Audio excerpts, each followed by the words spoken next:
Di benua Xianjinang, ada sebuah kekuatan besar untuk menumbuhkan keabadian.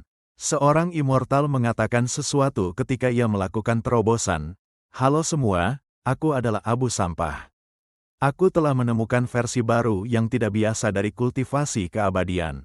Itu hanya membutuhkan 3 menit melakukan seperti yang kulakukan dan kau akan jatuh cinta dengan kultivasi keabadian. Dan sejak saat itu, benua Xianjinang terburu-buru memulai generasi-generasi kultivasi abadi utama. Di kota Jiangling, sebuah kota di mana manusia hidup dan bekerja dengan damai. Masyarakat bergemuruh, menyaksikan pilar cahaya yang menjulang tinggi ke langit. Menandakan seorang kultivator yang menerobos, dan berdasarkan cahayanya, itu seseorang telah menerobos ke ranah seni material yang hebat.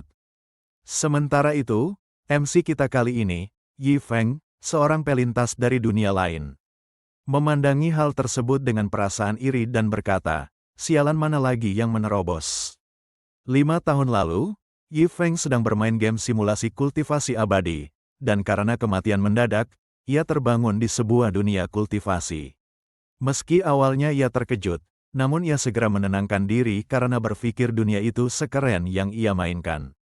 Yi Feng yang baru melintas, bertanya-tanya apakah ia bukan sedang bermimpi, dan berpikir biasanya orang-orang akan mendapatkan sebuah sistem ketika mereka melintas. Tiba-tiba, seseorang menabraknya dengan keras.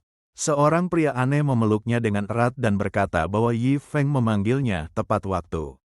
Pria itu lalu memperkenalkan dirinya sebagai sistem jari emas yang dicari-cari oleh banyak pelintas. Yi Feng yang terluka karena dipeluk terlalu keras sebelumnya, hanya bisa memandanginya dan tak bisa berkata-kata. Sistem itu dengan percaya diri mengatakan bahwa jika Yi Feng terus menatapnya seperti itu, maka itu akan menjadi masalah. Ia menambahkan bahwa itu tidak mengherankan karena sosoknya merupakan salah satu jari emas terbaik di dunia. Namun Yi Feng yang mendengar itu malah muntah karena merasa jijik. Sistem itu lalu menjelaskan bahwa selanjutnya Yi Feng akan menerima sistem bela diri yang tak tertandingi. Seperti Art of Boxing, Swordsmanship, Sword Technique, Palm Technique, dan masih banyak lagi, di mana semua keterampilannya setara dengan dewa. Yi Feng yang mendengar itu menjadi bersemangat, berpikir bahwa ia bisa berkultivasi di sana dan menjadi yang terkuat, berlatih kekuatan ilahi, membasmi para penjahat, dan memiliki banyak wanita cantik.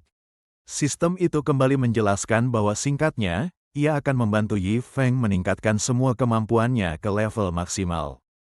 Ia juga menjelaskan bahwa di sana ada gym bela diri untuk Yi Feng memulai permainan. Mata Yi Feng berkaca-kaca dan ia berkata bahwa dirinya siap untuk menjalani budidaya abadi. Namun, sistem itu terlihat bingung dan bertanya tentang budidaya abadi apa yang dimaksud oleh Yi Feng.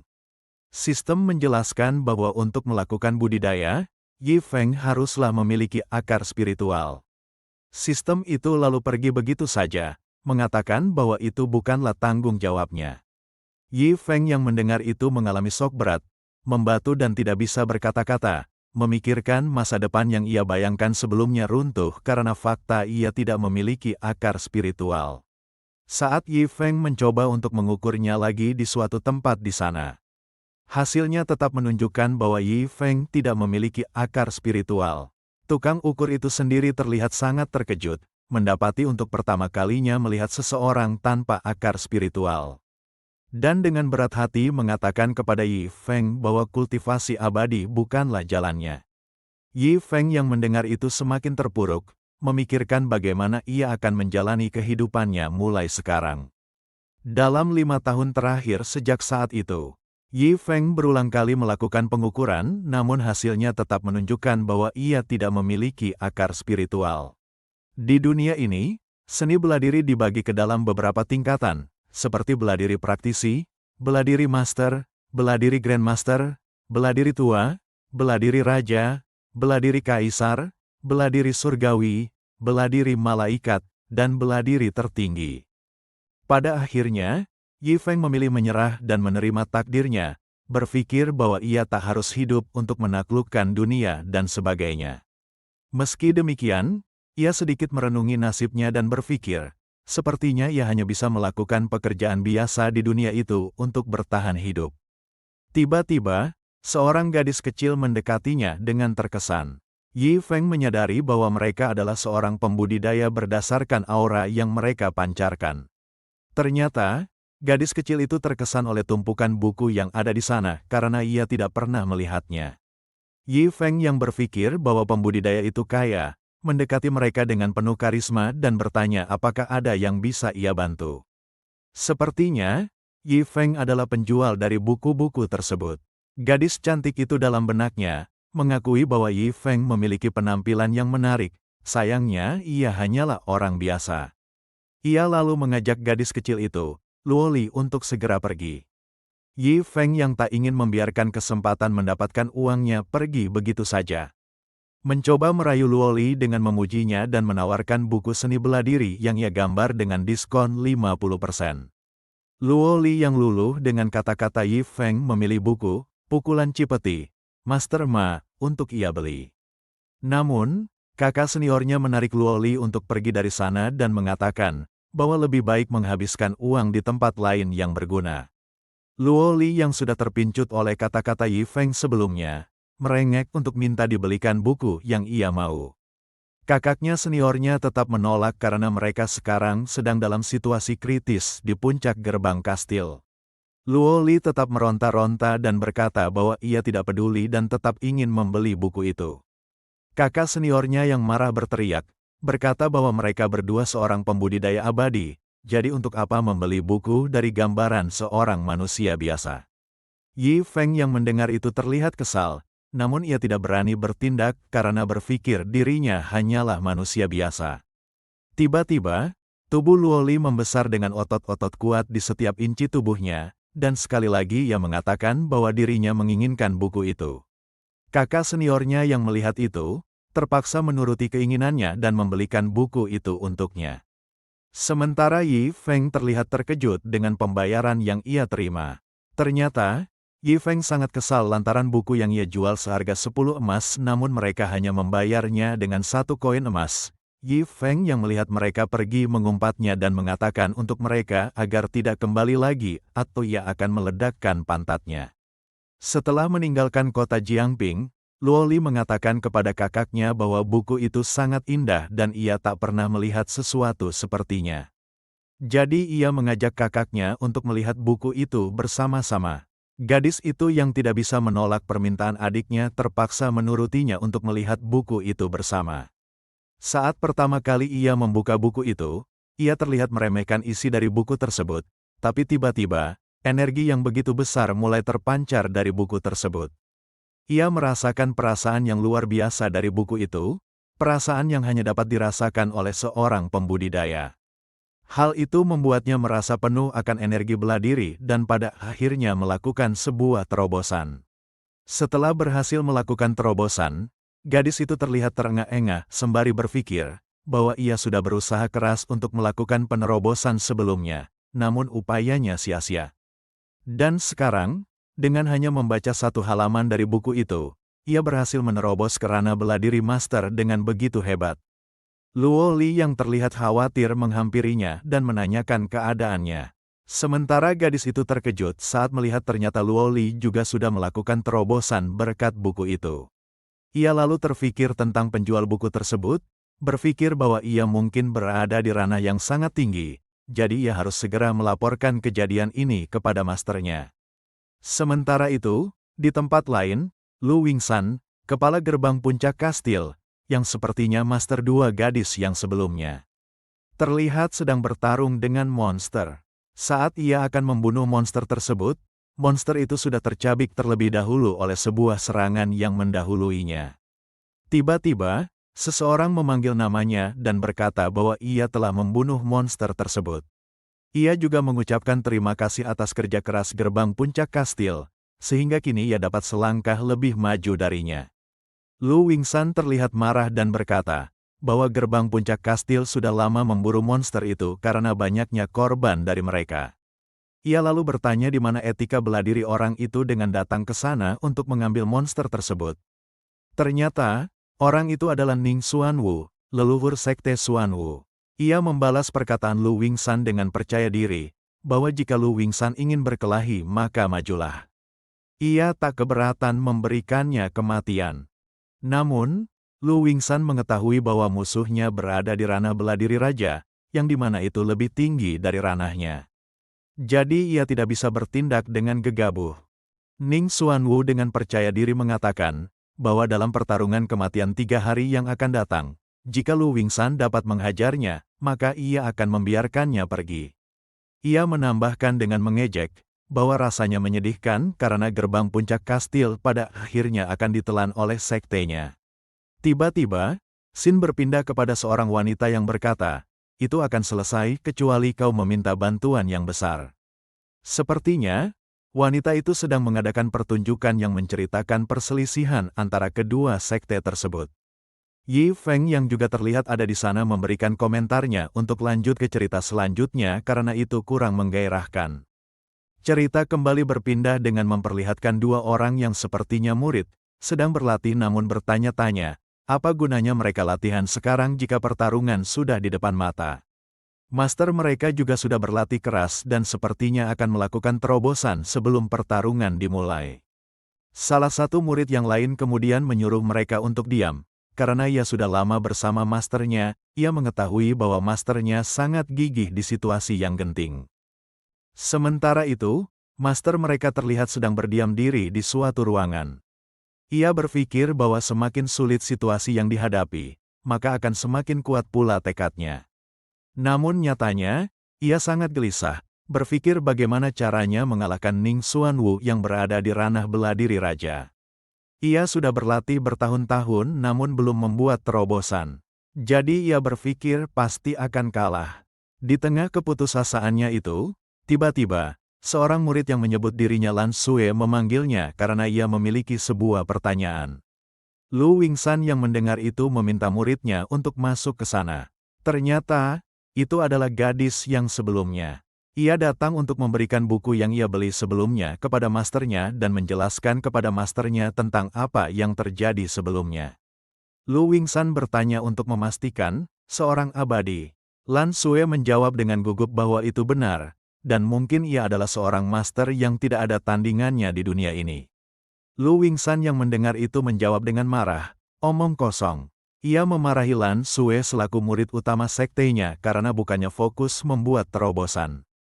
Malah tertipu oleh jelata, Lan Xue meminta masternya untuk tenang dan melihat isi buku itu terlebih dahulu, dan jika ia berbohong maka ia siap diberi hukuman apapun. Saat Lu Wingsan membuka buku tersebut, ia sangat terkejut dan terbelalak oleh apa yang ada di dalam buku tersebut. Sama seperti Lan Xue sebelumnya, Lu Wingsan merasakan energi yang luar biasa dan pada akhirnya berhasil menerobos. Yi Feng yang sedang makan mie di kejauhan, melihat itu dan kembali merasa iri dengan itu dan merasa mie yang ia makan menjadi tidak enak. Lu Wingsan akhirnya menerobos ke ranah Raja Bela Diri, di mana itu adalah ranah yang sama dengan Ning Xuanwu. Dengan ekspresi yang tidak bisa dijelaskan, ia memanggil Lan Xue dan mengatakan bahwa kesempatan untuk mengalahkan sekte Xuanwu ada di sini. Ia berpikir bahwa seseorang yang dapat menggambarkan buku dengan maksud bela diri yang begitu kuat, pastilah bukan orang biasa. Ia mengajak Lan Xue untuk menemui master itu dan memberinya penghormatan. Lan Xue yang mendengar itu langsung teringat akan perlakuan kasarnya sebelumnya. Ia bertindak begitu arogan dan meremehkan tuan tersebut.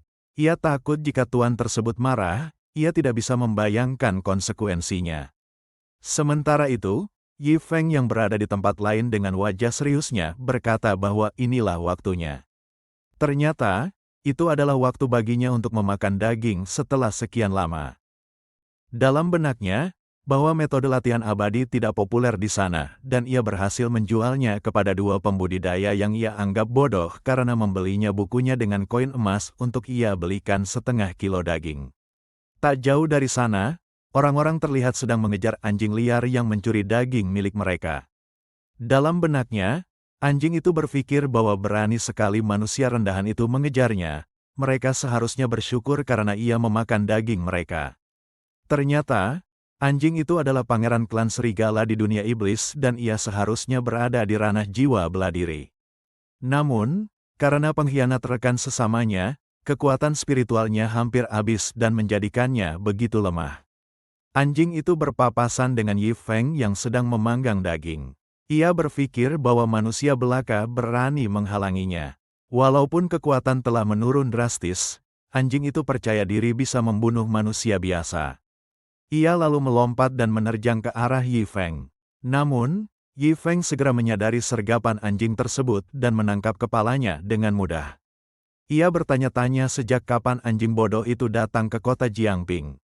Sementara anjing itu terkejut, tidak percaya kekuatannya tidak bekerja. Anjing yang kesal karena merasa dipermainkan itu, mengeluarkan kekuatan petirnya untuk menyerang Yi Feng. Anjing itu kembali terkejut, tidak percaya serangannya tidak berpengaruh sama sekali kepada Yi Feng. Sementara Yi Feng terlihat kesal melihat makanan yang dibuatnya jatuh begitu saja. Anjing itu tidak tahu apa yang terjadi, namun ia merasakan merinding di seluruh tubuhnya setelah cengkram Yi Feng menjadi lebih kuat. Yi Feng memandangi anjing itu dengan ekspresi kesal dan berkata, bahwa anjing kecil itu terlihat enak. Anjing itu yang mendengar perkataan Yi Feng menjadi takut, bertanya-tanya apakah ia berencana memakannya. Baik anjing itu maupun ketua sekte Lu Wingshan, sama-sama merasakan hal tidak biasa darinya, dan bertanya-tanya, seberapa kuatkah Yi Feng sebenarnya? Di sisi lain, seorang anak kecil terlihat sedang terluka dan mendapatkan cemoohan dari orang lain. Salah satu orang memperingatkannya, bahwa jika ia mendapati gadis itu kembali menyelinap ke sekte gerbang Kingsan lagi, ia akan membunuhnya.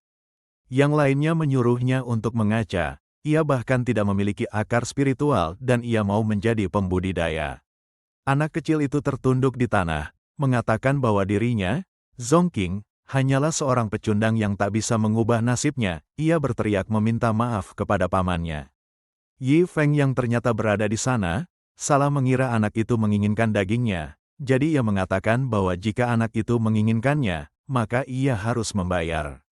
Zongking yang terlihat kesal mencoba bangkit dan berkata, mengumpat karena Yi Feng mencoba mengambil kesempatan darinya tanpa pandang bulu. Ia menambahkan bahwa ia tak sudi memakan dagingnya meski ia harus mati kelaparan.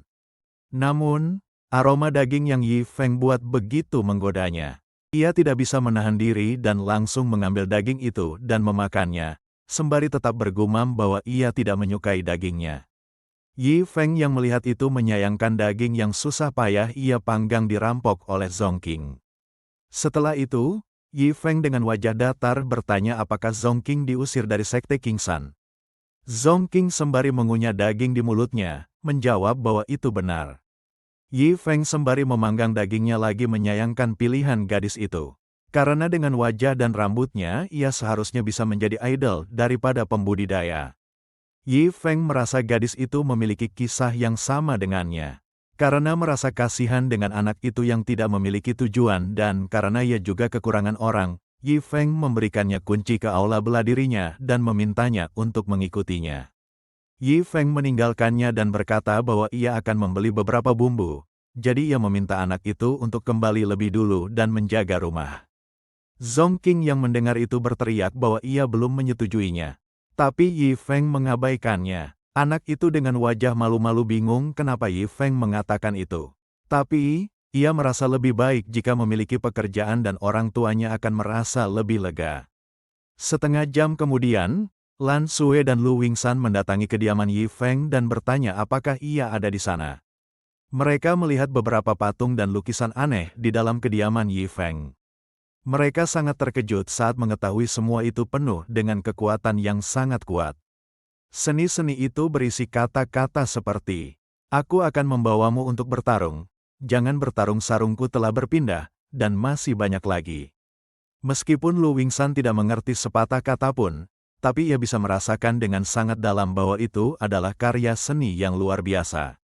Zongking tiba-tiba muncul dari dalam dan bertanya kepada mereka apakah mereka tamu.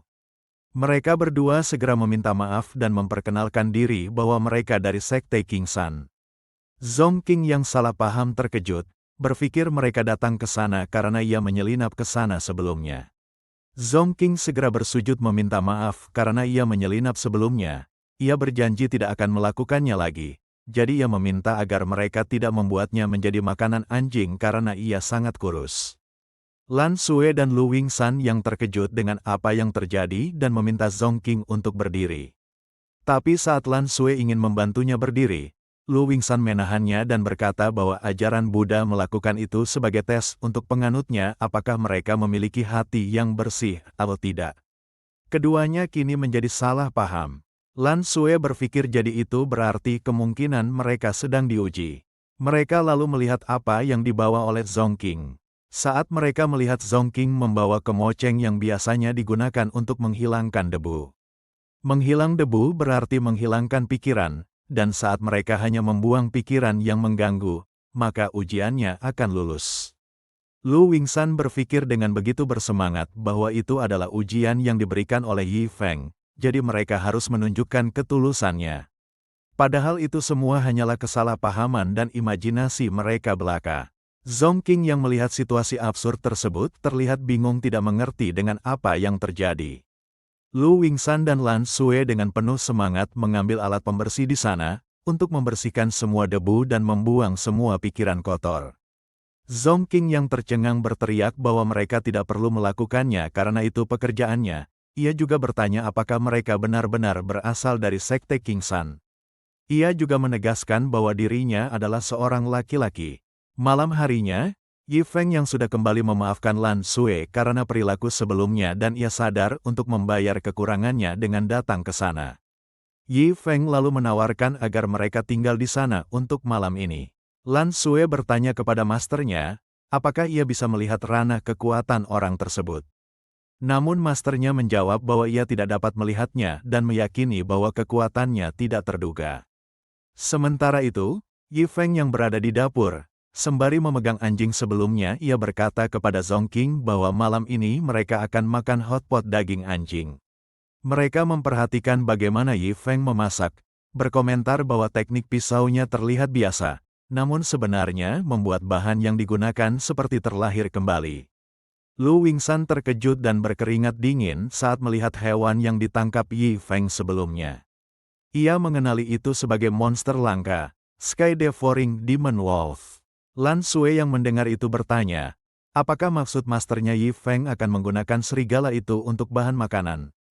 Ia berpikir jika mereka memakan itu, ras iblis tidak akan beristirahat dengan mudah. Mereka lanjut berdiskusi, berpikir seseorang yang dapat melakukan hal seperti itu, tidak mungkin hanya berada di ranah kaisar bela diri. Zongking yang melihat itu melihatnya dengan aneh, bertanya-tanya apakah mereka baik-baik saja. Anjing itu menyadari bahwa dirinya akan dijadikan makanan, jadi ia mengeluarkan kekuatannya untuk melepaskan diri dari tali yang mengikatnya. Setelah berhasil lepas, anjing itu terlihat memohon agar Yi Feng tidak memakannya. Lu Wingsan yang melihat itu sangat terkejut tidak percaya anjing itu akan menyerah. Sementara Yi Feng karena merasa anjing itu mirip dengan miliknya yang sebelumnya, memutuskan untuk memeliharanya. Lu Wingsan meneteskan air mata, berpikir Yi Feng begitu baik melepaskan anjing itu di saat-saat terakhir. Setelah melihat Yi Feng yang begitu dermawan, Lu Wingsan berpikir meminjam satu senjata sihir darinya tidaklah masalah. Lan Sui memohon dengan penuh hormat kepada Yi Feng, agar ia mau meminjamkan pisau dapurnya untuk menyelamatkan sektenya dari kepunahan. Namun Yi Feng menanggapi itu dengan ekspresi dinginnya. Lu Wingsan yang melihat itu langsung mendisiplinkan muridnya, dan mengatainya idiot karena mengungkapkan keserakahannya. Melihat Yi Feng yang diam sesaat, membuat mereka berkeringat dingin dan berpikir Yi Feng tidak senang lagi dengan mereka. Dalam pandangan mereka, Yi Feng terlihat sebagai sosok yang begitu menakutkan dengan kekuatan yang tak terukur. Namun, secara tidak terduga Yi Feng membalas bahwa jika mereka menginginkannya, mereka tinggal mengambilnya karena itu bukanlah sesuatu yang berharga baginya. Ia juga bertanya ada apa dengan mereka. Ia menambahkan bahwa dirinya bisa membuat 2 atau 3 pisau itu dalam sehari. Lu Wingsan menerima pisau itu dengan penuh air mata. Ia sangat bersyukur karena sepertinya surga masih berpihak kepadanya, dan dengan senjata itu, sektenya akan terselamatkan. Sementara Yi Feng dalam benaknya merasa kasihan kepada mereka, berpikir mereka begitu miskin sampai tidak mampu membeli sebuah pisau dapur. Sementara itu, di Sekte Xuanwu, Ning Xuanwu memerintahkan bawahannya untuk membawakan pesan dari gerbang Kingsan karena ia ingin melihatnya. Di dalam ruang rahasia Sekte Xuanwu, Salah satu bawahannya menemuinya karena memiliki kabar untuk disampaikan. Bawahan itu mengatakan bahwa apa yang dikhawatirkan masternya kemarin lusa, memang telah terjadi. Ia mengabarkan bahwa Master Sekte Gerbang Kingsan telah melakukan penerobosan dan memasuki ranah Raja Beladiri. Namun, Ning Xuanwu menanggapinya dengan senyum percaya diri, mengatakan bahwa dirinya telah memasuki ranah Raja Beladiri 30 tahun yang lalu. Jadi seseorang yang baru saja memasuki ranah Raja Beladiri hanya seperti seorang bayi baginya. Ning Xuanwu berbalik bertanya kepada bawahannya, mengatakan ia pasti tidak hanya datang ke sana untuk mengabarkan hal seperti itu. Bawahannya itu dengan ekspresi serius mengatakan, bahwa sebelumnya Master Kingsan kembali dari suatu tempat dan mengumpulkan semua muridnya di alun-alun. Kembali ke beberapa waktu lalu, ketika Lu Wingsan menyuruh seluruh murid sektenya untuk berkumpul di alun-alun, salah seorang murid bertanya, apa yang terjadi dengan master mereka, kenapa ia ingin mengumpulkan orang-orang di tengah malam seperti itu. Zhu Yun, salah seorang pengajar di sana menjawab, bahwa ia juga tidak tahu, yang ia tahu master hanya bilang ini sebuah ujian. Salah seorang dari mereka mengatakan bahwa itu adalah tes Joel, itu sangat tangguh dan tidak bisa dihancurkan. Bahkan dengan senjata sihir, itu hanya akan meninggalkan beberapa goresan. Sepertinya, itu adalah tes untuk memukul sebuah batu besar yang ada di sana. Murid-murid di sana menyapa Elder Zhu yang baru tiba di sana. Sementara itu, Lu Wingsan terlihat akan menguji pisau dapur yang ia dapatkan dari Yi Feng sebelumnya. Zhu Yun yang melihat itu bertanya dengan meremehkan, apa gunanya sebuah pisau dapur belaka? Murid-murid lain juga merasa heran, berpikir masternya mengalami gangguan kejiwaan karena terlalu banyak tekanan. Lu Wingsan yang mendengar itu terlihat kesal, namun ia mengabaikannya karena memang terlihat seperti itu bagi mereka yang tidak tahu seberapa mengerikannya pisau dapur tersebut. Lu Wingsan mencoba menenangkan diri, ia berencana mencobanya dengan hati-hati karena kekuatan sesungguhnya dari senjata itu tidak diketahui. Lu Wingsan mengetuk pelan batu yang katanya tidak bisa dihancurkan menggunakan pisau dapur tersebut. Satu sentuhan kecil dari pisau itu memberikan efek yang luar biasa. Batu itu terpotong menjadi beberapa bagian, membuat orang-orang di sana terkejut dengan efek yang luar biasa. Itu juga menciptakan pilar cahaya yang begitu terang, yang bahkan bisa dilihat Zongking yang mengira itu adalah kumpulan meteor yang spektakuler. Anjing itu terkejut dan ketakutan karena meteor yang Zongking sebutkan mengarah ke kediaman itu, ditambah martial intent itu pasti berasal dari sebuah senjata yang tak tertandingi. Yi Feng yang berada di dalam rumah juga melihat cahaya yang begitu memukau. Ia terpana dengan apa yang dilihatnya, ia malah menganggap itu bintang jatuh dan membuat banyak permintaan seperti haram yang banyak, uang yang banyak, dan masih banyak lagi. Zhu Yun yang tadinya meremehkan, menjadi terdiam tidak bisa berkata-kata dengan apa yang dilihatnya. Murid-murid di sana bersorak-sorai, dengan kekuatan luar biasa itu, mereka optimis sektenya akan selamat dalam pertarungan yang akan datang. Lu Wingsan jatuh cinta dengan senjata itu, berpikir sentuhan kecilnya saja begitu kuat. Lalu seperti apa kekuatan penuhnya? Menyadari kekuatan yang luar biasa itu, Lu Wingsan berpikir bahwa ia harus menggunakannya dengan bijak, gunakan hanya jika memang diperlukan. Ia juga berpikir Master Yi yang membuat pisau ini, mungkin berada di atas ranah martial ancestor. Mereka semua bersorak-sorai, penuh semangat dan optimis untuk pertarungan besok dengan Sekte Xuanwu. Kembali ke saat ini, Ning Xuanwu berpikir bahwa dengan bakat Lu Wingsan, ia tidak akan bisa menerobos secepat itu. Bawahannya menimpali, begitu juga dengan senjata sihir yang ia dapatkan. Pastilah ada seseorang di belakangnya. Ning Xuanwu terdiam sejenak, memikirkan perubahan situasi yang terjadi. Bawahan itu bertanya dengan sedikit ketakutan, apakah mereka harus berbuat sesuatu? Ning Xuanwu melemparkan sebuah pil ke arah bawahannya, mengatakan bahwa racun katak es telah menyerangnya selama 3 hari, dan itu adalah hadiahnya. Ning Xuanwu meninggalkannya dengan senyuman licik di wajahnya, berkata ia akan membebaskannya setelah semuanya selesai. Bawahan itu bersujud, mengucapkan terima kasih yang besar atas kebaikannya. Di luar pintu, seseorang menunggunya. Ning Xuanwu memanggilnya Ling Er dan memintanya untuk mengikutinya ke makam pedang. Itu adalah Ling Yaoer, salah satu murid wanita di Sekte Xuanwu. Di makam pedang, beberapa orang terlihat tengah berbincang-bincang. Salah satu dari mereka mengatakan bahwa Master telah memerintahkan mereka ketika ia masih hidup, bahwa segel pedang penyerap jiwa yang ada di makam tersebut tidak boleh dibuka. Yang lainnya menjawab, menyuruh berhenti beromong kosong dan membukanya. Tiba-tiba, saat mereka mencoba membukanya, segel tersebut terlihat mengeluarkan cahaya hijau, mengeluarkan begitu banyak jiwa orang mati dari dalamnya, membunuh makhluk hidup apapun yang ada di sekitarnya. Ning Xuanwu dan muridnya terlihat berada di sana. Mereka tidak terpengaruh karena melapisi tubuh mereka dengan energi. Ning Xuanwu tertawa, mengatakan bahwa ini hanyalah permulaan, setelah ia menguasai Sekte Kingsan. Baik dewa atau iblis akan berlutut di bawah kakinya. Ia berencana menggunakan pedang sihir itu untuk mengalahkan senjata sihir yang dipakai Lu Wingshan. Di kota Jiangping, 3 orang terlihat berlarian di dalam kota. Mereka mencari persediaan obat, namun mendapati kota itu terlihat kosong. Mereka terlihat panik dan berkata bahwa kurang 4 jam lagi sampai pertempuran dengan Sekte Xuanwu dimulai. Duel seperti ini pasti akan mempengaruhi orang biasa. Mereka berpikir bahwa semua penduduk kota sudah melarikan diri. Karena jika mereka bertemu kekuatan spiritual sedikit saja, mereka akan langsung mati. Tapi nyatanya, para penduduk kota mengikuti Yi Feng ke sebuah tempat. Ternyata, Yi Feng memandu mereka ke tempat yang strategis untuk melihat pertarungan antara Sekte Kingsan dan Sekte Xuanwu.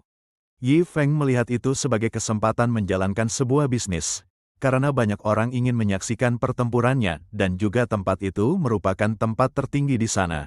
Jadi itu akan menjadi tempat yang bagus untuk melihat.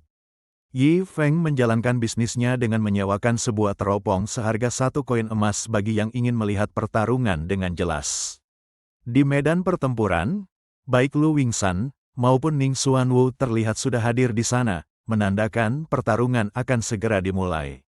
Ning Xuanwu mengejek dengan mengatakan bahwa ia tidak menyangka Lu Wingshan akan berani datang ke sana. Lu Wingshan menjawab dengan mengatakan bahwa siapa yang hidup dan siapa yang mati hari ini belum ditentukan.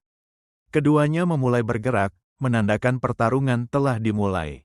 Ning Xuanwu yang sudah berada di ranah Martial King dapat dengan mudah melancarkan serangan pertamanya dan membuat Lu Wingshan terjatuh. Murid Sekte Kingsan yang khawatir mencoba mendekati masternya, namun Lu Wingshan langsung berdiri dan meminta mereka untuk tidak mendekat. Lu Wingshan menyadari, meskipun ia telah menerobos ke ranah Martial King berkat buku Master Yi dan dapat bertarung sekarang, namun Ning Xuanwu telah lebih lama berada di ranah Martial King daripada dirinya. Ning Xuanwu dengan percaya diri mengatakan bahwa ia tahu apa yang dipikirkan Lu Wingshan sekarang, ia memintanya untuk menunjukkan senjata sihirnya. Lu Wingshan yang mendengar itu terkejut, bertanya-tanya bagaimana Ning Xuanwu tahu kartu as miliknya. Ternyata, salah satu muridnya mengkhianatinya dan membocorkan informasi itu kepada Ning Xuanwu sebelumnya. Ning Xuanwu tersenyum percaya diri, berkata apakah Lu Wingshan berpikir ia akan membiarkannya melakukan serangan diam-diam. Ning Xuanwu kemudian mengeluarkan Soul Eater Sword yang ia ambil dari makam pedang sebelumnya. Ling Er menjelaskan bahwa Soul Eater Sword hanya bisa digunakan sekali dengan memakan usia puluhan tahun penggunanya. Namun itu dapat dengan mudah mengikis kekuatan senjata spiritual apapun. Senjata di bawah tingkat senjata suci tidak akan mampu menandinginya. Lu Wingshan dengan perasaan campur aduk, mengeluarkan senjatanya, yaitu sebuah pisau dapur yang terlihat biasa saja. Para penonton yang melihat itu tercengang, berpikir Sekte Kingsan sudah berakhir. Ning Xuanwu tertawa, tidak berpikir bahwa senjata Lu Wingshan benar-benar hanya sebuah pisau dapur. Murid-murid Sekte Xuanwu yang melihat itu tertawa mengejeknya. Berkata apa yang bisa dilakukan senjata rusak seperti itu. Mereka juga menambahkan bahwa Master Sekte Kingsan telah menjadi bodoh karena menggunakan pisau dapur untuk melawan Soul Eater Sword. Ning Xuanwu menghampirinya dengan penuh percaya diri, dikelilingi oleh jiwa-jiwa dari Soul Eater Sword miliknya, meminta Lu Wingshan menunjukkan seberapa kuat senjata miliknya. Lu Wingshan terlihat kebingungan dengan apa yang harus ia lakukan, karena ia berpikir bahwa jika kekuatan spiritual pisau itu dimakan oleh Soul Eater Sword, maka itu akan berubah menjadi pisau dapur belaka. Ia merengek, bertanya kepada Master Yi dalam benaknya tentang apa yang harus ia lakukan sekarang. Tiba-tiba, seseorang berteriak dengan lantang dan menyuruhnya untuk tetap bertahan. Ternyata, itu adalah Yi Feng. Ia berteriak kepada Lu Wingshan, mengatakan bagaimana ia bisa menyerah begitu mudah. Yi Feng melanjutkan dengan kesal dan mengatakan bahwa Lu Wingshan menyelesaikannya terlalu cepat, ia sudah membuat begitu banyak teropong untuk disewakan.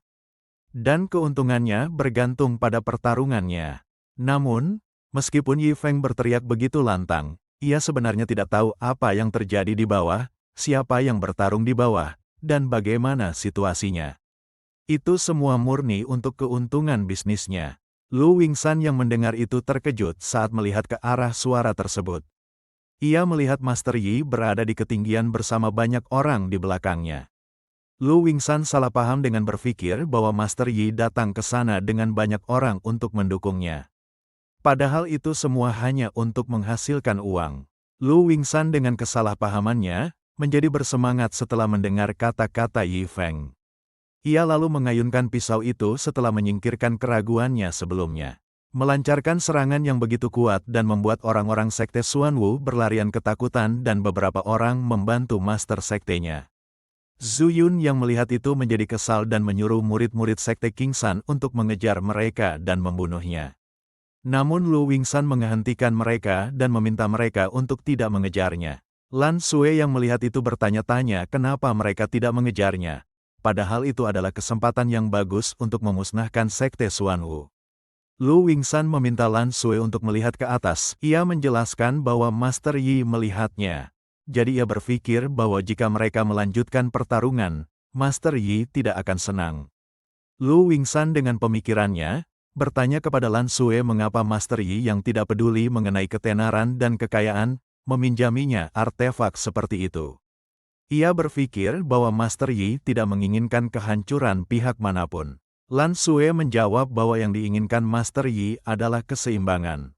Lu Wingshan menambahkan, bahwa Master Yi menginginkannya untuk memeriksa dan menjaga keseimbangan demi kedamaian masyarakat kota Jiangping. Murid-murid yang mendengar itu seolah tercerahkan, memandangi Master Yi dengan penuh hormat dan kekaguman. Namun, di sisi Yi Feng, ia terlihat tidak puas. Orang-orang yang awalnya akan menjadi sumber pendapatannya mulai pergi karena pertarungannya usai begitu saja. Meski Yi Feng mencoba menghentikan mereka dengan perkataan absurd seperti akan ada pertarungan Godzilla dan King Kong setelah ini. Itu tidak menghentikan mereka pergi dari sana. Yi Feng terlihat stres karena bisnis yang ia rencanakan berakhir begitu saja. Di tengah rasa frustasinya, seseorang tiba-tiba memanggilnya dan bertanya kenapa Yi Feng berada di sana. Itu adalah Peng Ying, seorang wanita yang Yi Feng kenal. Yi Feng mendekat ke arahnya dan bertanya apakah ia di sana untuk bertemu dengan kekasih masa kecilnya. Namun, Peng Ying menjawab dengan dingin bahwa ia hanya ke sana karena perintah masternya untuk mencari seseorang pria dengan reputasi tinggi. Yi Feng yang bingung bertanya-tanya, "Master?" Peng Ying memalingkan wajahnya dan berkata bahwa ia mengerti maksud Yi Feng. Ia lalu meminta maaf. Mengatakan bahwa Yi Feng adalah orang yang baik. Ia menjelaskan bahwa dirinya telah masuk ke sekte Kingshan dengan bantuan seorang senior. Ia menambahkan bahwa Yi Feng pasti tahu dengan kualifikasinya ia pasti tidak bisa masuk ke sana.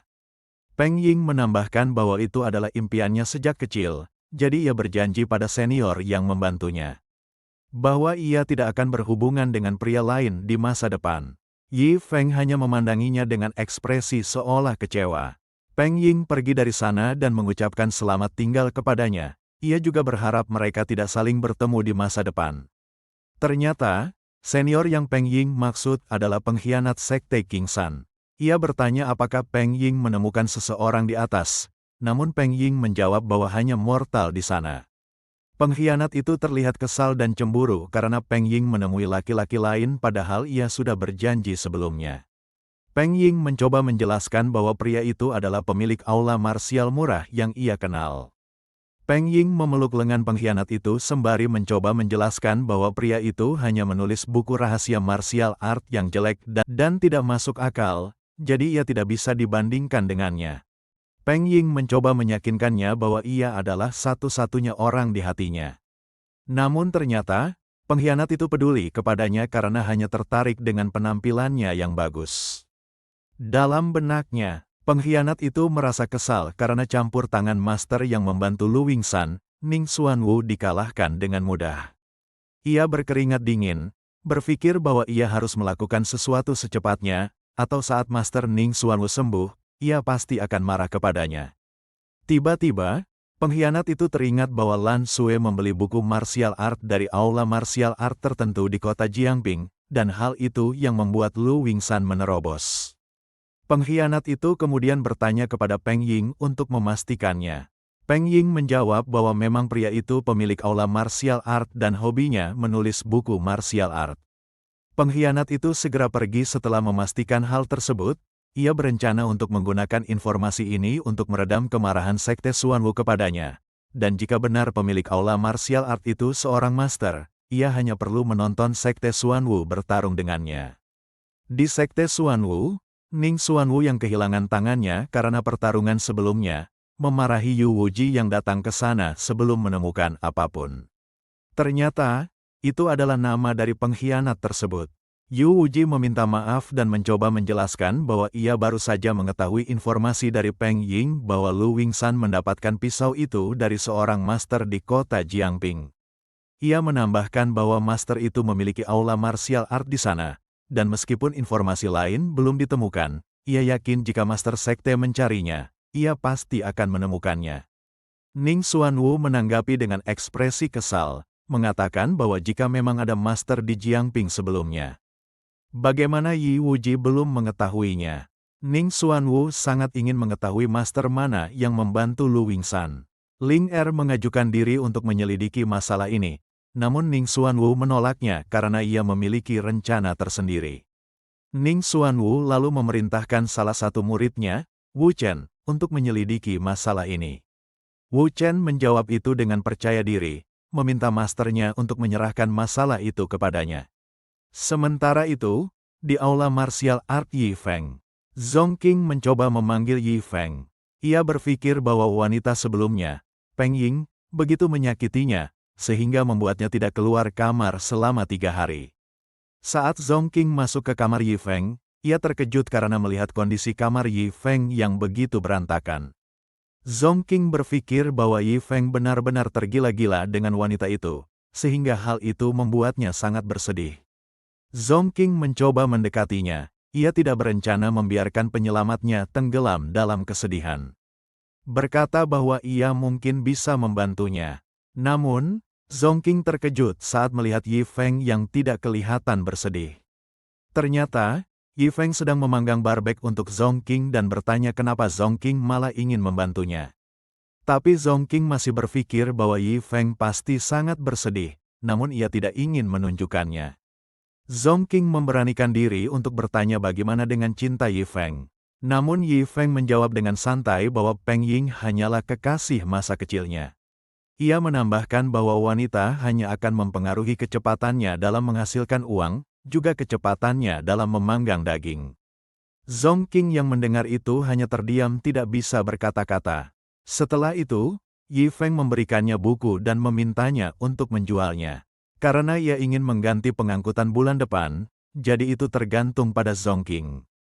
Saat Zhong Qing melihat judul buku-buku itu, ia terkejut karena judul-judulnya sangat aneh baginya, seperti kisah 3 wanita dan 105 pria. Kisah kelompok wanita dan pria, dan lainnya. Ia bertanya-tanya apakah buku-buku itu benar-benar bisa dijual. Sementara itu, di pinggiran kota Jiangping, Wu Chen terlihat sedang melakukan pembunuhan dengan sadis dengan menyerap jiwanya. Ia berkomentar bahwa hanya jika rasanya enak itu bisa mengenyangkan, ia berharap kalau pria pemilik martial art yang disebutkan sebelumnya bisa memuaskannya. Tiba-tiba, seseorang menyarankannya agar ia tidak pergi ke kota Jiangping lagi ke depannya.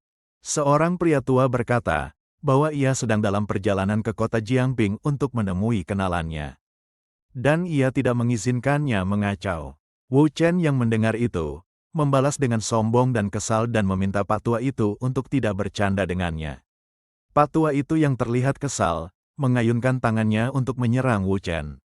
Wu Chen yang melihat itu terkejut, menyadari bahwa Patua itu berada di atas ranah Martial King. Satu pukulan telapak tangannya begitu kuat, menghantam tanah dan membuat debu-debu berterbangan. Namun sepertinya, Wu Chen berhasil selamat dari serangan tersebut. Patua itu terkejut saat melihat kembali ke arah Wu Chen yang melarikan diri. Itu adalah sebuah batu suci, sebuah harta dari Emperor. Wu Chen yang berhasil melarikan diri, bergegas menuju ke aula martial art yang dimaksud. Ia dengan percaya diri berkata bahwa ia akan membunuh semua orang di dalamnya karena ia memiliki batu suci di tangannya. Batu suci adalah objek jahat yang digunakan pendiri sekte Xuanwu ketika ia membunuh para immortal. Bahkan di hadapan serangan dari ranah tinggi, itu bisa membuatnya menjadi peluang yang menguntungkan. Sementara itu, di sekte Xuanwu, Ling Er bertanya kepada masternya, kenapa bukan ia yang dikirim? Ning Xuanwu menjawab bahwa Wu Chen memiliki batu suci di tangannya, jadi mesti terjadi kecelakaan, itu seharusnya dapat melindunginya. Wu Chen kini telah sampai di depan aula martial art milik Yi Feng. Wu Chen yang kondisi aula itu merendahkannya, berkata bahwa aula itu tidak memiliki nama dan benar-benar sampah. Wu Chen memulainya dengan menyerang dan menghancurkan plakat aula itu. Ia melangkahkan kaki ke dalam sembari memikirkan apa yang harus ia hancurkan selanjutnya tanpa melihat kembali karena plakat yang rusak sebelumnya. Wu Chen tersenyum percaya diri, berencana untuk mulai menghancurkan aula martial art tersebut. Namun tiba-tiba, plakat itu memancarkan energi yang begitu kuat, mewujudkan manifestasi berbagai senjata dan mengarahkannya ke arah Wu Chen. Wu Chen tersenyum percaya diri. Ia tidak takut meski itu memiliki aura yang sangat kuat, karena ia memiliki batu suci di tangannya. Namun, saat energi itu dilepaskan ke arahnya, itu dengan mudah menembus tubuhnya. Seolah batu suci itu tak berefek apa-apa, dan bahkan membuatnya tak bersisa, menyisakan batu suci yang terjatuh di sana. Beberapa saat setelahnya, Yi Feng menemukan batu yang tergeletak itu dan berpikir batu itu sungguh indah. Ia tanpa ragu menggunakan batu itu untuk menambal bagian yang rusak di sana, karena kebetulan ukurannya sangat pas dengan batu itu. Setelah itu, seseorang terlihat tengah memainkan sebuah permainan seperti catur. Ternyata, itu adalah Patua yang sebelumnya. Ia memuji keterampilan Yi Feng, karena pada awalnya ia berpikir Yi Feng berada di level yang sama dengannya. Namun kenyataannya tidak. Yi Feng dengan malas dalam benaknya bertanya-tanya bagaimana Patua itu bisa ada di sana lagi. Ia menjawab bahwa tentu saja dirinya lebih baik karena ia yang mengajarkan permainan itu. Namun sebenarnya, yang dimaksud Patua itu adalah kultivasi Yi Feng. Meskipun ia sudah ke sana berkali-kali, ia masih tidak dapat melihat kedalamannya. Di benua Xianjinang, terdapat banyak sekali teknik rahasia. Ia berspekulasi bahwa Yi Feng berkultivasi dengan teknik yang membuat kultivasinya tidak terlihat oleh orang lain dan ia tidak membesar-besarkan itu dalam pandangan. Patua itu bertanya-tanya, bagaimana orang seperti itu bisa tidak dikenal di dunia kultivasi ini? Ia terlelap dalam pikirannya, memikirkan apakah Yi Feng benar-benar ada di atasnya. Saat Yi Feng memanggilnya karena sudah gilirannya, Patua itu terlihat terkejut karena sepertinya ia terkena semacam checkmate. Saat melihat ke bawah kakinya, Patua itu terkejut. Ia mendapati batu suci yang dibawa pria yang ia lawan sebelumnya berada di sana. Ia bertanya-tanya apakah pria jahat itu sudah dibunuh oleh Tuan Yi. Permainan itu selesai dan Yi Feng memberikan penghormatan karena telah membiarkannya menang. Sementara Patua itu terlelap dalam pikirannya, berpikir bahwa Yi Feng pasti tahu benda itu dan masih menggunakannya untuk memperbaiki depan gerbang pintu dan menginjak-injaknya. Dengan itu Patua itu berpikir bahwa Yi Feng pastilah sedikit di atasnya. Namun, Patua itu sebenarnya salah paham karena Yi Feng sebenarnya tidak mengerti batu itu. Patua itu malah menganggap ini sebagai ajang untuk pamer. Ia memanggil Yi Feng dan mengatakan bahwa punggungnya gatal dan meminta Yi Feng untuk membantunya menggosoknya dengan senjata suci miliknya. Yi Feng yang melihat itu terlihat seperti terkesan akan hal itu. Patua itu terlihat sombong karena ia menghabiskan hartanya dan setengah hidupnya untuk mendapatkan senjata suci Seven Tooth Holy Rake. Namun, Patua itu menjadi terkejut dan kesal saat Yi Feng memintanya untuk membuangnya karena itu sudah berkarat, dan itu pasti membuatnya tidak nyaman untuk melakukan pekerjaan bertani. Lucunya, Yi Feng malah bersimpati kepada Pak Tua itu dan mengatakan seharusnya ia tahu bahwa alasan Pak Tua itu terus-menerus datang kepadanya adalah untuk memintanya memperbaiki alat tani miliknya. Sementara Pak Tua itu terkejut tidak percaya, Yi Feng menghina senjata sucinya seperti itu. Ia lalu mengambil alat itu sembari bersimpati bahwa bagi seorang petani yang mencari nafkah, pasti cemas ketika ada yang salah dengan alat penggaruknya. Ia lalu memasuki ruangannya dan meminta Pak Tua itu untuk menunggu. Sementara Pak Tua itu terlihat sangat kesal karena Yi Feng begitu meremehkan senjata sucinya. Ia ingin melihat apa yang bisa Yi Feng dapat sehingga begitu meremehkan senjata miliknya. Sementara Yi Feng sedang mengurus alat penggaruk itu, Zongqing menemuinya dan berkata bahwa Pak Tua yang meminjam pisau dagingnya datang ke sana untuk menemuinya. Yi Feng yang mendengar itu bertanya, apakah itu King San Farmhouse? Zongqing menambahkan bahwa mereka bilang datang ke sana untuk memberi hormat. Yi Feng meminta Zongqing untuk membiarkan mereka masuk terlebih dahulu. Ia akan menemui mereka setelah selesai menempa alat tani tersebut. Kali ini, Lu Wingsan datang bersama Zuyun.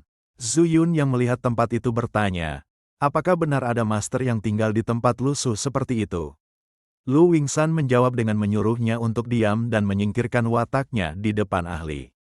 Lu Wingsan menambahkan bahwa Zuyun sudah melihat sendiri kekuatan pisau sebelumnya. Jika Master Yi tidak senang, konsekuensinya tidak terbayangkan. Namun Zuyun menanggapi itu dengan berpikir masternya terlalu melebih-lebihkan. Saat memasuki aula tersebut, Zuyun menjadi sangat terkejut setelah tidak sengaja menginjak batu suci sebelumnya. Ia mulai berpikir apa yang dikatakan masternya mungkin memang tidak dilebih-lebihkan, mengingat ahli itu menggunakan batu suci begitu saja untuk memperbaiki batas gerbang.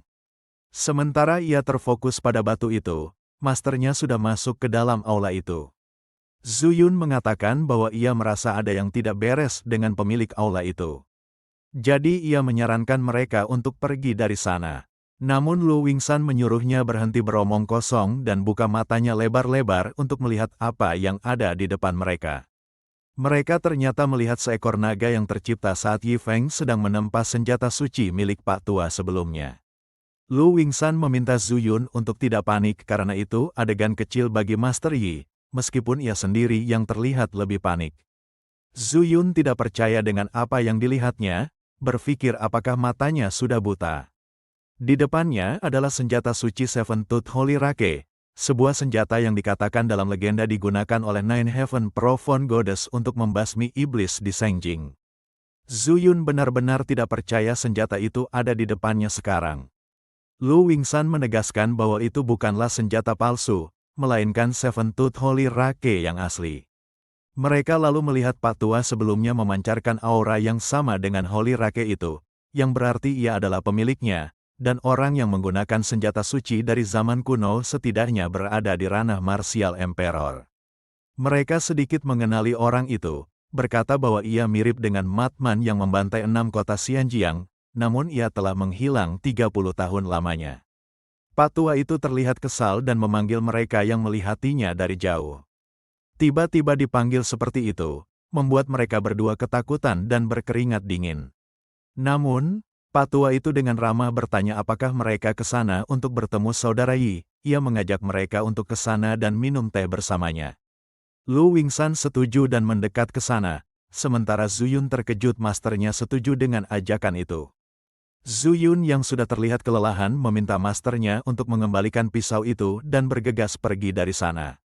Namun, Lu Wingsan menjawab bahwa ia takut itu sudah terlambat.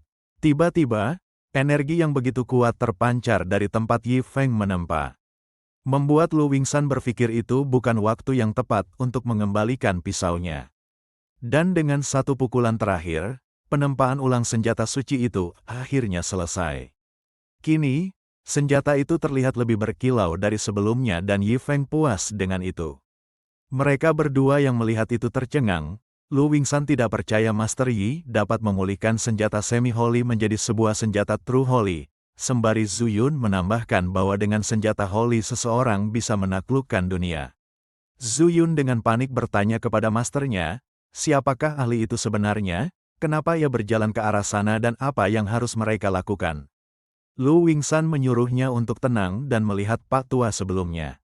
Ia berpikir bahwa hati Pak Tua itu seperti air, masih bisa tenang setelah menyaksikan adegan spektakuler seperti itu.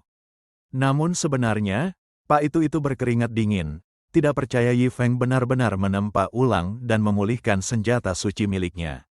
Pak Tua itu kemudian mengambil senjata itu dan melakukan ritual yang disebut persaksian atas surga dan bumi. Lu Wingsan tidak percaya bisa melihat hal itu di kehidupannya sekarang, membuatnya tidak memiliki penyesalan lagi di kehidupan ini. Sementara Zhu Yun yang tidak tahu bertanya kepada masternya tentang apa itu. Lu Wingsan menjelaskan bahwa itu adalah semacam kontrak yang bisa dilakukan oleh Martial Emperor, dengan surga dan bumi sebagai saksinya. Sekali dibuat, kontrak mutlak yang tidak bisa dilanggar akan terbentuk. Setelah melihat itu, Lu Wingsan bertanya-tanya seberapa dalam kultivasi Tuan Yi sebenarnya. Sehingga dapat membuat seseorang di ranah Martial Emperor bersumpah atas surga dan bumi. Pak Tua itu mengatakan kepada Tuan Yi, bahwa sekarang kontraknya sudah dibuat. Jadi, apapun yang Tuan Yi inginkan, ia akan melakukannya. Yi Feng menanggapi itu dengan senang dan bertanya, apakah ia sungguh akan melakukan apapun yang diinginkannya? Pak Tua itu sembari pergi dari sana menjawab bahwa itu benar. Sembari menangis terharu, Pak Tua itu berkata bahwa ia tahu Tuan Yi adalah pria bermartabat dan mungkin tidak akan membunuhnya. Tapi ia berjanji pasti akan membalas kebaikannya hari ini dan mereka pasti bertemu kembali di masa depan. Namun, Yi Feng menanggapi itu dengan berpikir bahwa Pak Tua itu hanyalah orang tua paruh baya yang bodoh. Zhu Yun terkejut, mengetahui sebenarnya Yi Feng tidak memperdulikan kontrak tersebut. Lu Wingsan menimpali bahwa hal seperti itu terlihat biasa bagi Master Yi. Mereka berdua terkejut dan langsung berdiri tegak saat Yi Feng bertanya kepada mereka kenapa mereka datang ke sana. Saat mengetahui mereka datang ke sana untuk memberikan hadiah, ia berkata mereka terlalu sopan.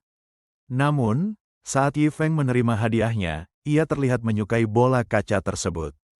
Yang sebenarnya, itu adalah harta Flame Orb Sekte King Sun, namun Yi Feng menganggapnya sebagai bola kaca biasa.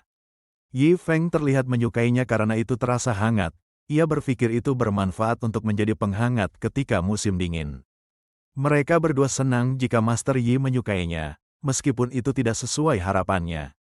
Yi Feng kemudian mengambil novel yang baru saja ia tulis dan memberikannya kepada mereka sebagai balasan atas hadiah tersebut. Zhu Yun yang menerima novel berjudul Flying Snowshoots The White Deer, menyadari bahwa buku itu penuh dengan martial art murni. Mereka berterima kasih kepada Tuan Yi dan pamit dari sana karena King Sun Farmhouse masih memiliki hal yang harus dilakukan. Zhu Yun menarik masternya untuk segera kembali ke sekte, berpikir bahwa dengan buku itu ia pasti akan segera menerobos. Yi Feng yang melihat itu hanya tersenyum bingung, berpikir mungkinkah mereka penggemar beratnya. Tiba-tiba, Zong Qing memanggil. Zong Qing menyiapkan sebuah kereta yang bagus untuk digunakan oleh Yi Feng. Yi Feng yang melihat itu berteriak dengan terkejut, bertanya bagaimana mereka bisa memiliki banyak uang. Ia bertanya bukankah ia memerintahkannya untuk mencari kereta keledai. Zong Qing menjawab dengan senang bahwa karena Yi Feng ingin keluar, maka ia harus menyiapkan kereta terbaik untuknya. Karena sudah terlanjur, Yi Feng membiarkannya dan berkata mungkin ia akan menjadi miliarder setelah kembali dari perjalanan ini. Zong Qing yang mendengar itu bertanya dengan penasaran, apa yang akan Yi Feng lakukan kali ini? Namun, Yi Feng menjawab bahwa Zong Qing akan tahu saat dirinya kembali. Sementara itu, di sekte King Sun, Lu Wingsan terlihat sedang memarahi Zhu Yun, berkata bahwa sebelumnya ia berencana menolak pemberian tuan tapi Zhu Yun mengambilnya tanpa seizinnya. Lagi pula, semua niat martial art di dalam buku itu sangat tinggi, ia takut Zhu Yun tidak bisa menahannya. Keduanya terlihat saling berebut untuk mendapatkan buku itu. Setelah berdebat cukup lama, Lu Wingsan mengambil buku itu dari Zhu Yun.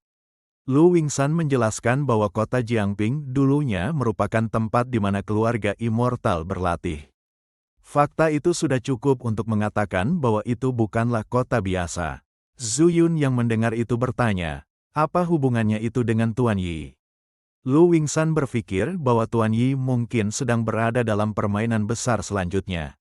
Adegan berpindah kepada seorang gadis yang mengatakan bahwa ia akan menerbitkan buku miliknya jika ia mau mencium saudara Sue. Ternyata, itu adalah Yi Feng. Pipi Yi Feng menjadi memerah setelah mendengar itu, berkata bahwa itu pertama kalinya ia mendengar permintaan seperti itu. Karena di kehidupan sebelumnya, Yi Feng seorang jomblo sejati. Yi Feng menjadi termotivasi, karena akhirnya ia bisa dekat dengan seorang perempuan, dan sekarang waktunya mengucapkan selamat tinggal pada ciuman pertamanya. Yi Feng mendekat ke arah Lan Sue dan bersiap menciumnya karena ia yang memintanya, membuat Lan Sue terkejut karena Yi Feng mengeluarkan air mata. Yi Feng menutup matanya, bergumam bahwa kebenarannya warna adalah kekosongan, dan kekosongan adalah warna. Saat ia hendak memeluk Lan Sue dan menciumnya, Lan Sue justru menghindari dengan mundur ke belakang. Lan Sue dalam benaknya memikirkan perkataan Yi Feng sebelumnya, berpikir bahwa itu adalah pernyataan tertinggi. Ia berpikir bahwa terdapat 3.000 dunia dengan kultivasi berbeda-beda, dan ada sesuatu yang disebut kultivasi ganda, di mana pria dan wanita menjadi satu. Hati Tuan Yi dipenuhi cinta, dan karena dirinya lemah, Tuan Yi mengeluarkan air mata karena kasihan. Ia mengira Tuan Yi bersedia membantunya untuk naik tingkat, sementara dirinya malah memikirkan hal yang tidak masuk akal. Lan Sue yang tenggelam dalam persepsinya meminta maaf karena dirinya terlalu ceroboh dan tidak dapat melihat sesuatu baik dan buruk, sehingga membuat permintaan berlebihan kepada Master Yi. Adik juniornya yang mendengar itu menjadi bingung dan bertanya, padahal Tuan Yi sudah bersedia tetapi ia malah tidak mau. Yi Feng yang pipinya masih memerah, berkata bahwa ia tidak menentangnya karena itu tidak terlalu berlebihan baginya. Namun Lan Sue menjawab bahwa tidak perlu meneruskannya lagi karena dirinya tidak layak untuk Tuan Yi, dan mengajak mereka untuk segera pergi ke rumah perdagangan Baofeng untuk membahas masalah penerbit buku. Yi Feng terlihat kecewa karena kesempatannya untuk menjalin asmara kini telah sirna. Mereka kini telah sampai di rumah perdagangan Baofeng. Sebuah suara mengalihkan perhatian mereka karena berkata bahwa ia mendengar Luo Li membawa teman-temannya ke sana. Jadi kenapa ia tidak mengenalkannya kepadanya? Ternyata, itu adalah Yin Xiong, ketua rumah perdagangan Baofeng sekaligus ayah dari Luo Li, dan dia hanya orang biasa. Reuni antara anak dan ayah itu terlihat mengharukan, namun itu menjadi canggung karena Luo Li menggunakan wujud berototnya saat dipeluk ayahnya. Sementara Luo Li menawarkan makanan kepada Tuan Yi. Yin Xiong bertanya kepada Lan Sue siapakah Tuan Yi sebenarnya, karena ia terlihat seperti mortal biasa. Lan Sue menjawab bahwa ia tidak bisa mengungkapkannya karena itu terlalu banyak, namun satu hal yang bisa ia ungkapkan, yaitu bahkan masternya begitu hormat kepadanya dan memanggilnya Tuan. Yin Xiong yang mendengar itu sangat terkejut, tidak percaya ia bisa bertemu dengan orang sehebat itu. Yin Xiong menjadi begitu ramah dan bertanya kepada Tuan Yi apakah makanannya enak dan memuaskan selera makannya. Yi Feng berterima kasih atas keramahannya dan mengatakan bahwa itu sangat enak. Yin Xiong menjawab bahwa ia tidak berani menerima rasa terima kasih itu. Baginya, putrinya dapat bertemu seseorang seperti Tuan Yi sudah merupakan berkah bagi keluarganya. Ia lalu menanyakan keperluan Tuan Yi hingga datang ke sana.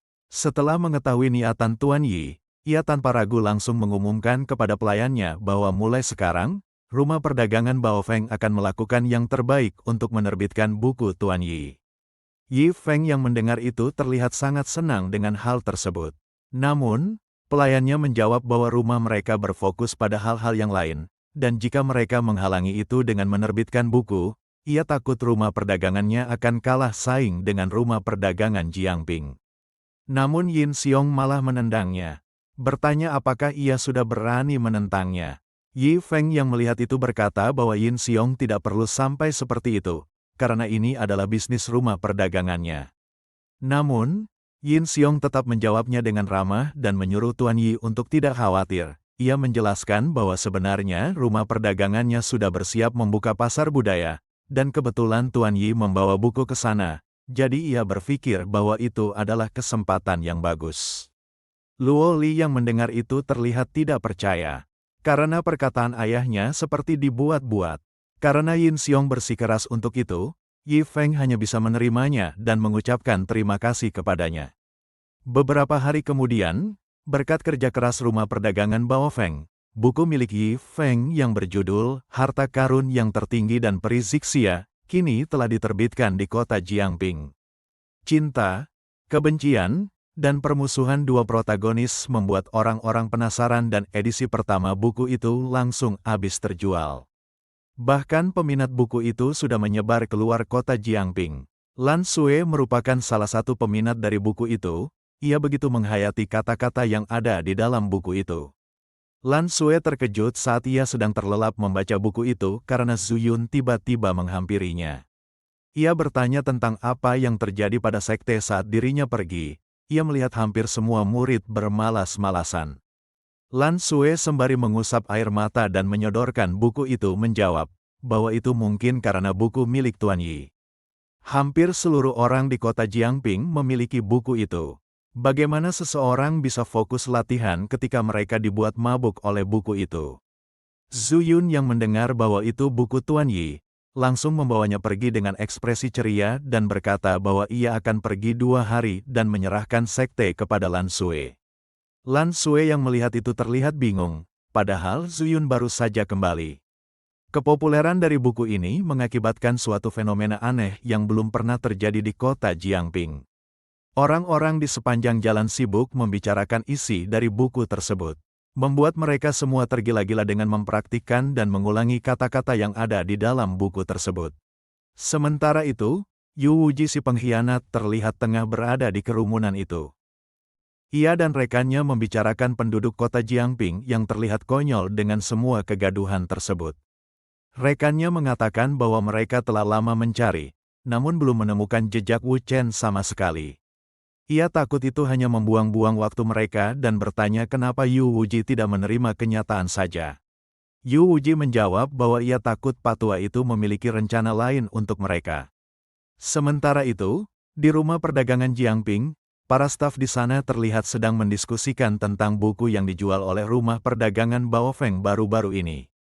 Berkat buku itu, pendapatan mereka meningkat 20% dan reputasi mereka juga ikut meningkat.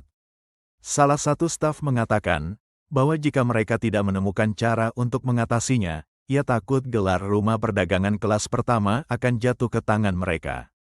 Seseorang yang sepertinya ketua dari rumah perdagangan Jiangping, terlihat kesal akan hal itu. Ia tidak percaya bahwa dalam sekejap, dirinya kehilangan kesempatan bagus dan itu diambil oleh rumah perdagangan Baofeng. Salah satu staf yang lain mengatakan bahwa penulis buku ini sebelumnya sudah datang ke tempat mereka, tapi ketua mereka malah mengusirnya. Ia lalu mempertanyakan keputusan ketuanya yang terlihat merugikan mereka sekarang. Ia menambahkan bahwa jika mereka kalah dalam pemilihan rumah perdagangan kelas pertama, ia takut posisinya sebagai ketua akan. Belum sempat menyelesaikan perkataannya, ketua itu menyela dengan marah dan mengatakan bahwa dirinya ketua rumah perdagangan Jiangping punya caranya tersendiri untuk menyelesaikan masalah mereka. Ia lalu memerintahkan seseorang untuk menyiapkan hadiah dan mengikutinya ke kediaman Tuan Yi. Sementara itu, di dapur aula martial art milik Yi Feng, Zongqing sembari membawa sayuran bertanya, bukankah Yi Feng sebelumnya berkata bahwa mereka akan makan daging saat bukunya habis terjual? Yi Feng yang juga terlihat suram menjawab bahwa itulah alasannya ia mencoba membuat tahu itu terasa seperti daging. Dalam benaknya, Yi Feng berpikir, karena bukunya sudah habis terjual, ia seharusnya mendapatkan beberapa uang dari mereka dan mereka seharusnya tidak sepelit rumah perdagangan Jiangping. Ia mulai berpikir apakah keputusannya itu salah. Namun tiba-tiba, seseorang yang mengaku berasal dari rumah perdagangan Baofeng datang untuk menemuinya.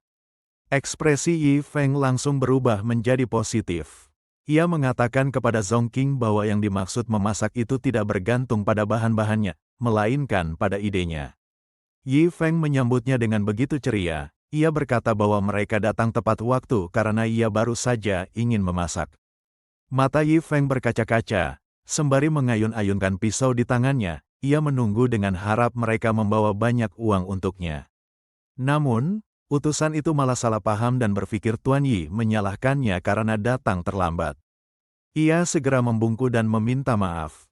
Sembari menyerahkan kartu deposit khusus dari rumah perdagangan Baofeng dengan 100.000 koin emas di dalamnya dari penjualan buku bulan ini. Yi Feng yang mendengar jumlahnya sangat terkejut, bertanya-tanya apakah semua uang itu untuknya. Yi Feng terlelap dalam pikirannya, banyaknya uang itu membuatnya begitu bergairah. Utusan itu menjelaskan bahwa mulai sekarang mereka akan mengirimkan uang penjualan buku bulanan melalui kartu itu. Namun Yi Feng masih terlelap dalam pikirannya, membuat utusan itu berpikir apakah uang yang mereka tawarkan kurang untuknya.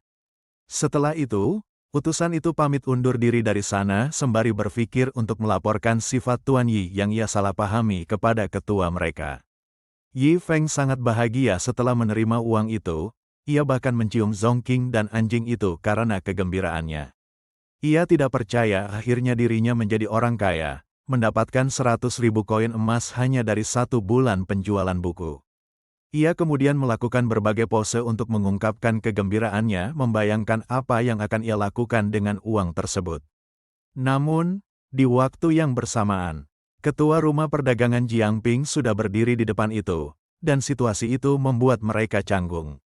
Yi Feng yang melihat itu langsung mengubah sikapnya dan bertanya ada urusan apa Ketua Mao mendatanginya. Ketua Mao meminta maaf terlebih dahulu karena ia datang ke sana tanpa memberitahunya. Ia mengatakan bahwa ia hanya ingin meminta maaf kepada Tuan Yi terkait apa yang terjadi terakhir kali. Ia dengan bangga mempersembahkan 1.000 koin emas kepada Tuan Yi. Ketua Mao berpikir bahwa Tuan Yi pasti akan kagum dengan itu, karena itu adalah jumlah penghasilan tahunan orang biasa. Yi Feng menyadari bahwa pria itu pasti memiliki tujuan tertentu, jadi ia memintanya untuk langsung saja mengatakan tujuannya. Ketua Mao menjelaskan bahwa sekarang adalah era kebangkitan budaya, jadi ia berpikir untuk melanjutkan kerjasama dengan Tuan Yi dan rumah perdagangan Jiangping akan melakukan segalanya untuk menerbitkan bukunya. Yi Feng menanggapi tawaran itu dengan ekspresi aneh. Mengatakan bahwa Ketua Mao sebelumnya berkata kepadanya bahwa menerbitkan buku tidak akan menguntungkan, namun sekarang ia malah menawarkan diri. Ketua Mao dengan sedikit malu menjawab bahwa ia mengatakan hal yang salah beberapa hari yang lalu. Ia berpikir Tuan Yi tidak menerima semua omong kosongnya waktu itu, dan ia percaya bahwa Tuan Yi bukanlah orang yang pelit. Namun, Yi Feng menjawab bahwa ia menganggap serius kata-katanya waktu itu, dan dirinya adalah orang yang pelit. Ketua Mao yang mendengar itu terlihat menjadi kesal. Saat Yi Feng akan pergi masuk, Ketua Mao mencoba menghentikannya dengan berkata bahwa jika ia tidak bekerja sama dengan mereka, ia pikir bukunya akan terjual dengan harga berapa. Namun Yi Feng menanggapinya dengan dingin dan menyuruhnya pergi jika tidak ada yang lain. Ketua Mao yang belum menyerah membujuk Yi Feng, mengatakan bahwa dirinya tidak pandai berkata-kata dan tidak bermaksud menyinggungnya. Jadi, ia akan mendengarkan berapa harga yang ditawarkan Tuan Yi agar mau bekerja sama dengan mereka. Yi Feng menjawab dengan wajah serius, mengatakan bahwa tidak bagus untuk statusnya berhenti dan memaksa seseorang di tengah hari. Ketua Mao memberikan penawaran terakhir sebesar 10.000, mengatakan itu adalah uang yang bisa didapatkan Tuan Yi dalam 10 tahun. Mendengar penawaran itu, Yi Feng hanya mencibirnya. Ia lalu mengeluarkan kartu VIP rumah perdagangan Baofeng dan bertanya apakah 10.000 koin itu banyak. Ketua Mao yang mengerti kartu apa itu menjadi terbelalak, terdiam tidak percaya dengan apa yang ada. Tidak percaya bahwa rumah perdagangan Baofeng bersedia memberikan kartu tingkat tinggi dengan minimum deposit 100.000. Yi Feng masuk ke dalam aulanya dan memerintahkan Zongqing untuk mengantar tamunya pergi. Ketua Mao pergi dari sana dengan ekspresinya yang masih tidak percaya dengan apa yang terjadi. Sementara Yi Feng terlihat sangat senang dengan bagaimana ia menyombongkan diri barusan. Di Sekte Xuanwu, Ling Er melaporkan kepada masternya bahwa pasti ada yang salah. Karena orang-orang yang mereka kirimkan ke Jiangping tidak menemukan jejak apapun dari Wu Chen. Setelah mendengar itu, Ning Xuanwu bertanya di manakah Wu Feng. Tiba-tiba, Wu Feng muncul di sana menjawab panggilan masternya. Ning Xuanwu menyuruhnya untuk mencari Wu Chen dan kembali untuk melaporkannya. Ling Er yang melihat itu khawatir, bertanya apakah itu akan baik-baik saja. Namun, Ning Xuanwu dengan percaya diri mengatakan bahwa dengan jubah kecepatan yang dipakainya, tidak ada yang bisa mengalahkannya dalam hal kecepatan. Yi Feng dan Zhong Qing kini terlihat akan melakukan perjalanan ke suatu tempat. Yi Feng mengucapkan perpisahan kepada anjing itu yang Yi Feng panggil Wang Cai. Menyuruhnya untuk menjaga rumah baik-baik dan ia akan membawakannya tulang saat dirinya kembali. Di luar, Wang Cai terlihat seperti anjing penurut. Namun di dalam benaknya, ia tidak percaya bahwa dirinya, Pangeran Serigala Iblis harus ketakutan saat dirinya akan dijadikan hotpot karena kekuatannya sedang melemah. Yi Feng memberikan ciuman jarak jauh untuk salam perpisahan, sementara Wang Cai harus berpura-pura bertingkah lucu di depannya. Wang Cai benar-benar merasa ingin kabur dari sana. Meskipun ia sudah lama di sana, ia masih tidak tahu seberapa kuat pria yang diikutinya. Ia dengan mudah menggambar senjata ilahi yang memiliki niat bela diri yang begitu mengerikan. Ia berpikir bahwa dengan lukisan itu di sana, hanya ada sedikit orang di dunia ini yang bisa mengancam kediaman itu, dan dia malah menjadi penjaga rumah di sana. Tiba-tiba, Wang Cai merasakan tekanan yang begitu kuat.